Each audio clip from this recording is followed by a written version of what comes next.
በኋላ ያንተንም ሆነ የቤተሰብን ህይወት አመሰቃቅለዋለሁ። አየሽው አይደል ቤዛ? እንዳታምኚው ስልሽ የነበረውን ሰው አየሽው አይደል? ይሄ ተረገመ ውሻ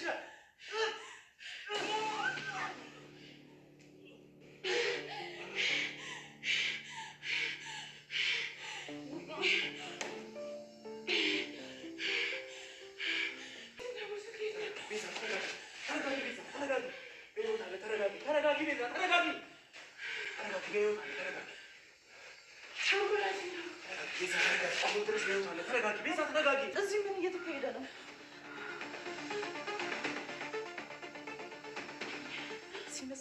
ቤዛ በሚያሳዝን ሁኔታ እንግዲህ ሱራፌል የተባለው ባለቤቷ የፈረመላት የቤቱ ሰነድ ፌክ መሆኑን በተረዳሽ ጊዜ በዚህም የተነሳ እንግዲህ እኔ ፍች እፈልጋለሁ፣ አንተ ከሃዲና አረመኔ ሰው ነህ፣ ግን እንዴት ይህን ነገር እስከ ዛሬ ድረስ አላወኩም በማለት ስትዝትበትም ነበረ። ያ ዶክተር ሮቤል የተባለ ደግሞ አሁንም ቢሆን የቤዛን ህይወት ምስቅልቅል ማድረግ ይፈልጋል።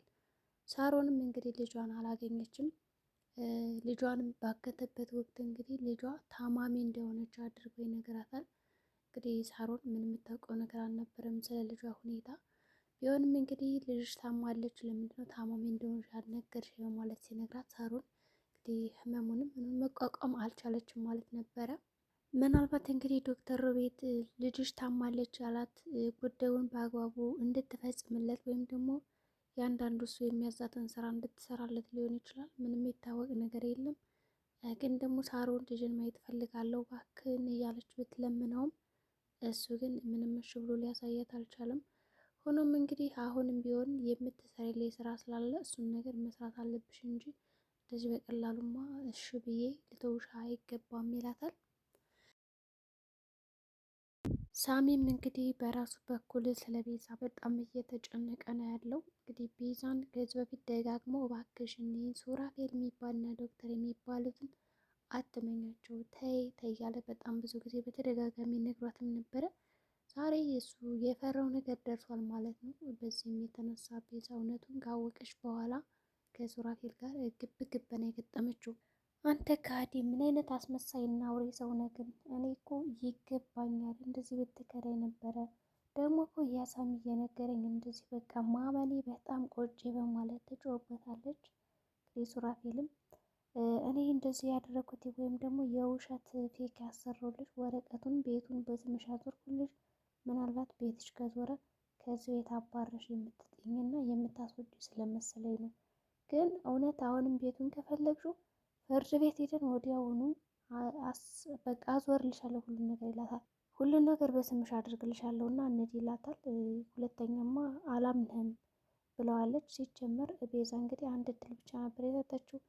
ያንን እድል በአግባቡ ሊጠቀምበት አልቻለም። ቤዛ ካሁን በኋላ ምን አይነት ውሳኔ ትወሰናለች? ሆኖም እንግዲህ ዞር በልልኝ ከዚህ ቤት መውጣት አለብኝ ስትለው አይ እዚህ ቤትማ መውጣት የለብሽም በማለት እንግዲህ ወስዶ መኝታ ክላስ ይቆልፍባታል ማለት ነው። ቤዛ በጣም እንግዲህ ምስኪን ነች። ለሁለተኛ ጊዜ ተከዳች ማለት ነው። ያው በጣም አምነው ነበረ። ቢሆንም ደግሞ ሱራፌል ከዳት በሚያሳዝን ሁኔታ። እንግዲህ ሳሚም እባክሽ ሳሮን ተረጋጊ እያለ ለማረጋጋት እየሞከረ ባለበት ሰዓት ያ ዶክተር ይደውልና አሁን የምሰጥሽ ስራ አለ፣ ያንን ስራ በአግባቡ መስራት አለብሽ በማለት ያሳውቃታል። እሷም እንግዲህ ምንድን ነው በማለት እሺ አለች። ቢሆንም መምጣት አለብን፣ ግን መጀመሪያ ስራ የምታደርጊው ነገር ምንድን ነው? ከሳሚ መራቅ። ሳሚም እንግዲህ በስልክ እያወራ ስለነበረ አንተ ወጠጤ ለምንድን ነው ከሳሮን ጋር የማትሻሻው? በማያገባ ነገር ባትገባ እየተሻለ ነው፣ ያለዛ ህይወት ይበላሻል እባክህን እያለ እንግዲህ ዶክተር ሮቤል በተደጋጋሚ ጠይቀዋል፣ ያስጠነቅቀዋል።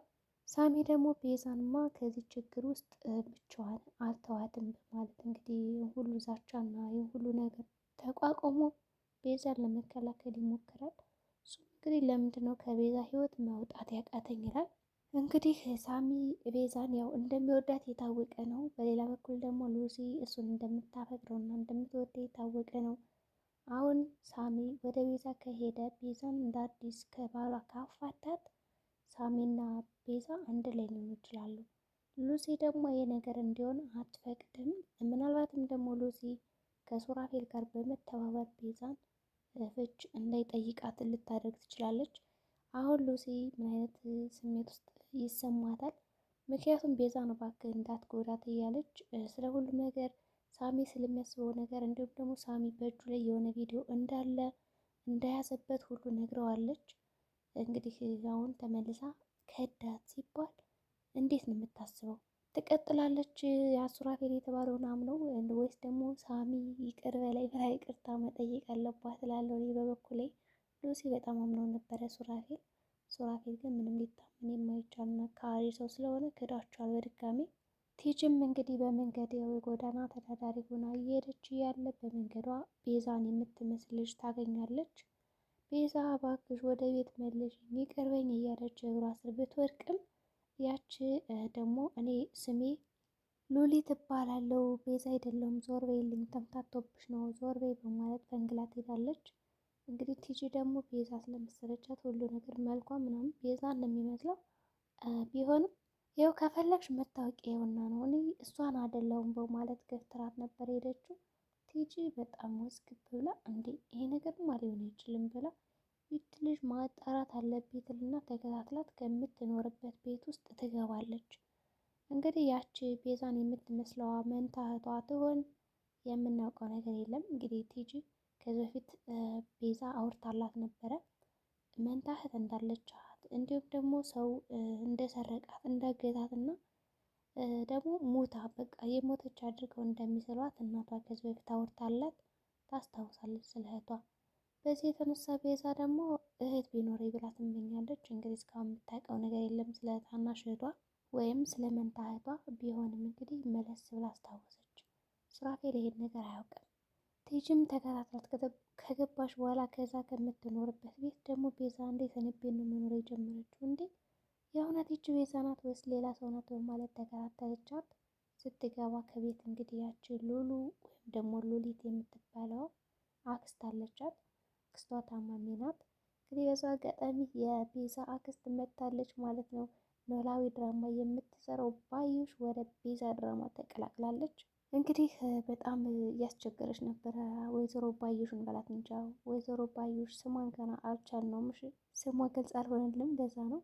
ባዩሽም እንግዲህ እኔ ይህን መድኃኒት አልቅምም ይልቅ አንድ መለኪያና አንድ ጠርሙስ አረቂ ብታመጭልኝ በአንድ ጊዜ ጥጥት አድርጌ ከዛ ዓለም እገላገላለሁ እንጂ ሁል ቀንማ ይህን መድኃኒት እየቀምኩ አልኖርም እያለች በጣም ታስቸግራታለች። ያች እህቷም አክስቷ እንድትኖር ስለምትፈልግ ምንም ነገር መስጠት አትፈልግም። እባክሽ ተረጋጊ ነው የምትላት ዝም ብላ። ቤዛም ካየቻት በኋላ እንዲህ ነገርማ ሊሆን አይችልም በጣም ተወሳሰበብኝ እኮ ነገሩ መቼም የዛ ተንከሲስና ሰይጣን የሆነ የዶክተር ስራ አይደለም አይደል በማለት አሁን ሙዝግብ ብላ ጉዳዩን ማጣራት አለብኝ በማለት ራሷ እያጣራች ነው። ቤዛም እንግዲህ ባሏ ቤቱን ከቆለፈበት በኋላ ምግብ ሰርቶ ሰጣት። እንግዲህ ብይ ይላታል።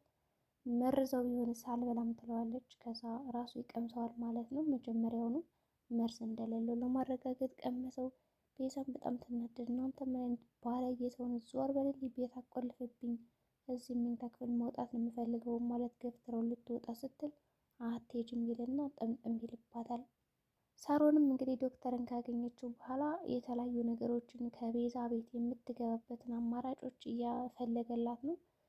ውሸት ነው ባያት ለቤዛ ያልሻትን ነገር እስካሁን ቤዛ ጋር ስትኖሪ መቼም የቤዛን ጸባይ በትንሹም ቢሆን አቀሿል እና የሆነ ደካማ ጎኗን ተጠቅመሽ እዛ ቤት ግዴታ መግባት አለብሽ ይላታል። እሷ መግባት አትፈልግም። ቢሆንም ደግሞ ገባሽ በኋላ ያንን ምርት ትሰጫታለሽ ይላታል። እሷ እኔ ከምንም ነገር ልጅን አስቀድማለሁ፣ ግን መግደል መመረዝ የሚባለውን ነገር በጭራሽ አልሰራም እባክህን እያለችው ነው። ቢሆንም እንግዲህ እስካሁን ርህራሄ አላደረግላትም። ቲጅም እንግዲህ የራሷን ጉዳይ አጣርታ ከመጣች በኋላ ያች ልጅም ስራ ቦታዋ ድረስ ሄደች። ካፌን የምትሰራው እንግዲህ የቤዛ መንታ እህት ማለት ይቻላል። ውሃ አምጪልኝ ትላታለች። ከዛ 1 ሌትር ስትላት እንግዲህ ቲጂ ይቺ እውነትም ቤዛ አይደለችም በማለት ጥላት ነበር የተነሳችው። ይቺ ሰው በቃ አብድናት እንዴ መቼም እየተከታተለችኝ አይደለም ትላለች ማለት ነው። ሉላ እንግዲህ ቤዛማ ቤቷ ተቆልፎባት ሳሚ እኔማ ሂጄ ካላየኋት ይቺ ልጅ ልብ ያርፍም በማለት ወደ ቤቷ አምርቶ ነበር። ወደ ቤቷ ከሄደ በኋላ እንግዲህ ቤዛ ከዛ ቤት እወጣለሁ አልወጣም ትግብ ገጥማለች አባሏ ጋር። ድንገት እንግዲህ ደረጃ ላይ ከሳሚ ጋር ጥምጥም ይላሉ። ሳሚ እባክህ እርዳኝ አውጣኝ በማለት ስትጠመጠምበት ሳሚ ብስክት ይልና ድብድብ ይጀምራል። አቶ ሱራፌልም እንግዲህ እና ወንድ እስኪ ሚስቴንማ ካስወጣት እዚህ ቤት እኔ ወንድ አይደለሁም በማለት ግብ ግብ ይገጥማሉ። ሁለቶችም እንግዲህ ከተወካከሱ በኋላ ደም በደም ይሆናሉ። በመጨረሻም እንግዲህ ሳሚ ጉልበት አነሰው እና የአገሬሳ የሆነ ሰው ድብድብ ሲያደርገው ቤዛ ከኋላ መጣችና በጠርሙስ የባሏን ጭንቅላት ፍንክት ታደርገዋለች። በዛ የተነሳ ደም በደም ይሆናል። እንግዲህ ቤዛ በጣም ተጨንቃ ሞተች ወይስ አልሞተችም እያለች እየተርበተበተችም ነበረ። በዚህ መሀል እንግዲህ ሳሚ ያየውና ተረጋጋ፣ አልሞተም ደህና ነው ይላታል። በቃ አምቡላንስ መጥራት አለብን በማለት ይጠራሉ። ቤዛም አጅሬት መጣችና የተንቀጠቀጠች ነው እንግዲህ ያች ቲጅ የምትባለው ምን እያደረጋችሁ ነው በማለት አይታቸዋለች። ሱራፌልም እንግዲህ ደም በደም ተዘርሮ ነው ያየችው። ለፖሊስ ከጠቆመችባቸው እንግዲህ ቤዛ በዛው ቀልታ መቅረቷ ነው ወይ ደግሞ ሳሚ እኔ ነኝ የደበደብኩት በማለት ሊታሰር ይችላል። በዚህም የተነሳ እህቱና የሱ ቤተሰቦች አደጋ ላይ ናቸው። የዛሬው ቪዲዮአችን እንግዲህ ይህን ይመስላል። በቀጣይ ቪዲዮ እስከምንገናኝ መልካም ጊዜ